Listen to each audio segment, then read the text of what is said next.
Thank you, Dave. My name is Laura Morris, and I am a proud member of both the TUC Disabled Workers Committee and a member of the NECWT, the Teachers Union. Before I read the committee statement on trade unions enforcing reasonable adjustments, I would like attendees to know how they can engage with me. The question and answer function is open. If you have any statements, observations, or points you would like to bring to the committee's attention, please make them using the question and answer function. If there's a limit at the end of this session, if there's time at the end of this session, I will try and summarize the main points being made there. Trade unions enforcing reasonable adjustments. TUC research has found that one of the most common issues workplace reps deal with is disability discrimination. Research found that between 2014 and 2016, over half of reps reported they had dealt with disability-related issues, showing the high prevalence of workplace disability-related issues. We know that in pre-pandemic times, our members have a hard time getting their reasonable adjustments put in place by their employer and keeping them in place. Disabled members tell us that they have to wait too long for reasonable adjustments to be put in place, putting them at a huge disadvantage in being able to do their job effectively. A recent Unison survey found half of respondents said they face barriers to doing their job that could be removed through reasonable adjustments. Of those who requested reasonable adjustments, over 2/3 had some or all refused. Almost a quarter, 23% of those who required adjustments had waited a year or more to receive the adjustments they needed.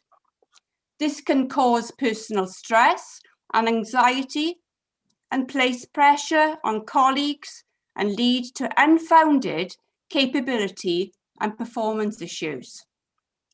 This is particularly true for many members who report that their reasonable adjustments are only put in place after their probation period has ended. As a result, members tell us they dread going into work where they believe they are being set up to fail. And this has not been made easier by the pandemic. Members have told us that employers did not put in place the reasonable they needed when forced to work from home because of the pandemic. And whenever we talk about the impact of pandemic on the lives of disabled people, we must start with a statistic. 6 in 10 of all deaths involving COVID-19 were disabled people. The government have told us that over 100,000 people have died.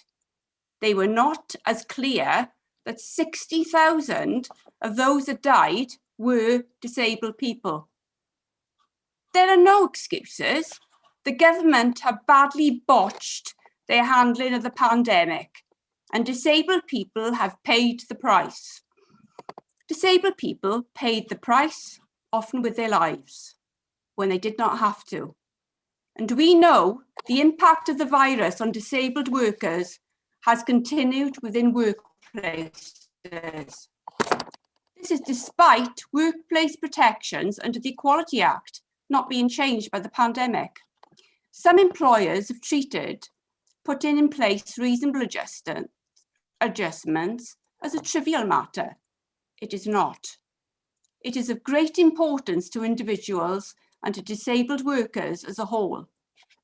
In 2019, the TUC found that 391,000, 1 in 10 disabled people dropped out of work in the UK.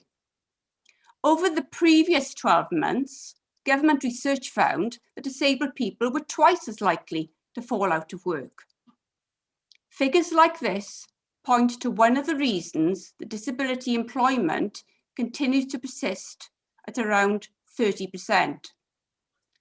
In the pandemic, getting and keeping reasonable adjustments appears to have become even harder for disabled workers and could force even more out of the workforce. The TUC has had reports from unions of employers targeting disabled workers for furlough, rather than putting in place the reasonable adjustments they might need to work from home. Others have experienced failure to make reasonable adjustments when working from home. We need the government to step up and take action to protect disabled workers. We need the government to develop and promote clear guidance for employers on their legal responsibilities in relation to reasonable adjustments for disabled workers working from home. We need employers to review reasonable adjustments with their workers, as we are now working in a rapidly changing environment, and must ensure adjustments continue to remove workplace barriers. We need the Equality and Human Rights Commission to improve its employment statutory code of practice. It must be updated with more and clearer examples of what timely implementation of reasonable adjustments looks like. So no disabled member is left waiting for over a year to get the adjustments they need to do their job. The code provides a detailed explanation of the Equality Act 2010. The explanation, in turn, assists courts and tribunals when interpreting the law and helps lawyers, advisors, trade union representatives, human resources departments, and others who need to apply the law and understand its technical detail. The TUC and trade unions will campaign for the code to be updated with additional guidance to inform these groups' interpretation of the law and therefore their practice.